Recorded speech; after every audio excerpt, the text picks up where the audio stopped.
যুবরাজনগর আরডিওর শ্রী অভিলাষ দাস সাহেব নাগেশ্বরা থেকে আসা সফলভাবে করতে পেরেছি। যদিও গত বছরের সংখ্যাটা কম ছিল, আমরা ৩০ জন কৃষক ভাইদের নিয়ে যুবরাজনগর এবং ভাতারম গাঁওসভাতে এবং তিনটি গাঁওসভা ছিলেন আমরা সফলভাবে করেছি এবং প্রায় 12 মেট্রিক টন এআরসি আলু যে টিউবার, সেই টিউবার আপনাদের কাছ থেকে আমরা বীজ হিসাবে সরকার সেটা কিনে নিয়েছি। এই বছর কৃষক সমাজের মধ্যে তার একটা বিশাল পজিটিভ প্রভাব আমরা লক্ষ্য করেছি, বিশাল চাহিদা।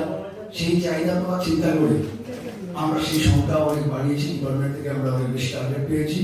আমরা এই বছর 150 জন 150 জন কৃষক ভাইদের আমরা এআরসি পদ্ধতিতে আলু চাষের প্রকল্প হাতে নিয়েছি। এর মধ্যে 20 জনকে দেওয়া হবে এআরসি আলু থেকে তৈরি কাটিং, যেটা অরিজিনাল এআরসি প্রযুক্তির চারা, সেই চারা দিয়ে চাষ করা হবে এবং 130 জনকে টিউবার দিয়ে চাষ করার প্রকল্প আমরা দিয়েছি।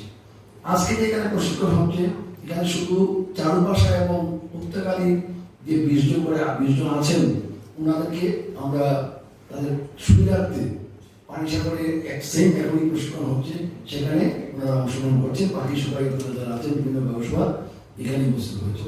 2023 তো শুরু হওয়ার আগে রাজ্য সরকারের ইয়েতে আমাদের উদ্যোগে এবং আমাদের মাননীয় কৃষিমন্ত্রী রতনলাল মহোদয়ের উদ্দীপনায় আমরা ভিয়েতনাম যেতে পেরেছি এবং ভিয়েতনাম গিয়ে প্রযুক্তিটা সম্বন্ধে আমরা জানতে পারলাম যে কি করে এটা করছে ওরা।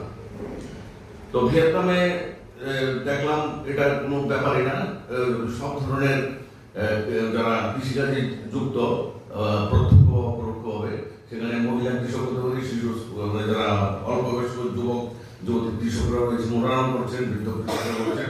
এটা কোনো ব্যাপার ওদের কাছে এটা কোনো ব্যাপার বলেই মনে হলো না। আমরা প্রশিক্ষণ নিলাম, আমি যখন প্রশিক্ষণার্থী যখন ভিয়েতনাম গেলাম, তো এখানে আমরা যেটা করছি এটা আপনারা দেখবেন যে আমরা যদি দেখি যে মূল খাদ্য স্টেপল বা আমাদের যে খাদ্যের উপর আমরা মূল একটা, আমরা তো তরকারি মাছ মাংস দুধ এইগুলি খাই, কিন্তু একটা কার্বোহাইড্রেট মেইন রাইস, আমরা ভাত খাই, ভাতের সঙ্গে অন্য আইটেম খাই।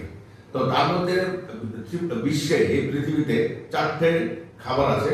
এটা হচ্ছে রাইস একটা ইম্পর্টেন্ট, চাউল, তার পরবর্তী হচ্ছে ভুট্টা, গম।